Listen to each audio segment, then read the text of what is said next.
According to journalist Neil Sean, Meghan has told Liz Garbus, the director of a Netflix documentary, to submit the documentary to every single awards show, the Golden Globes, the Emmys, and the Oscars. The documentary, titled Meghan and Harry, is directed by two-time Academy Award-nominated and Emmy Award-winning director Liz Garbus, who shared what it was like to approach telling a globally discussed love story from a fresh perspective. However, Hollywood wants nothing to do with Harry and Meghan. According to a source who's a stylist to the stars in LA, Harry and Meghan have never been invited to the Oscars. Meghan Markle's reputation preceded her long before Suits, and she's often talked about as a malignant narcissist. Nominations for the 80th Golden Globes and 95th Oscar Awards have been announced, but Meghan wasn't nominated. Meanwhile, an Aussie TV host mocked Meghan for her narcissism, saying Markle should win an Oscar for her narcissism. Prince Harry and Meghan sparked major division after releasing their bombshell Netflix series with Sky News host Rita Pani, pointing out that even left-leaning political site Politico published an opinion piece labelling Meghan a narcissist.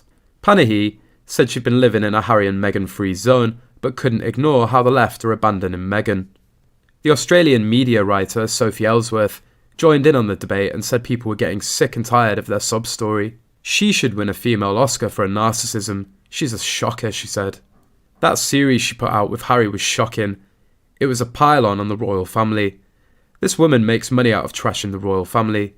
Miss Ellsworth noted Harry's book Spare is due to be released next month, and that on top of Meghan's Archetypes podcast and the couple's Netflix documentary, many were growing weary of their complaints.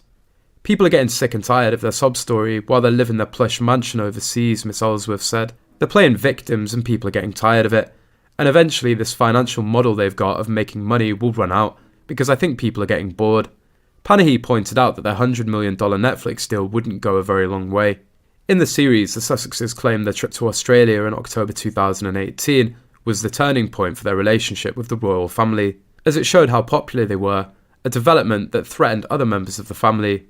The couple had 76 engagements during their time in Australia, New Zealand and Fiji, all while Meghan was pregnant. I think Australia was a real turning point because they were so popular, their friend Lucy Fraser said in the production's 4th episode. So popular with the public, the internals at Buckingham Palace were incredibly threatened by it. The episode then cut to scenes of both Meghan and Harry being fawned over by Aussie fans. The issue is when someone who's marrying in, who should be a supporting act, is then stealing the limelight, or is doing the job better than the person who was born to do it. It upsets people, it shifts the balance, Harry said.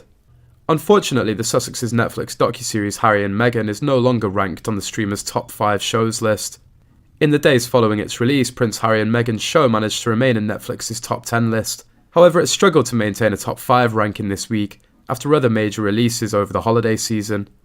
As per reports, the current Netflix charts include The Witcher, Blood Origin in first place, with Wednesday following close behind, Emily in Paris in third, and The Recruit and Alice in Borderland rounding up the top 5. Meanwhile, Harry and Meghan remains at number 7 in the top 10.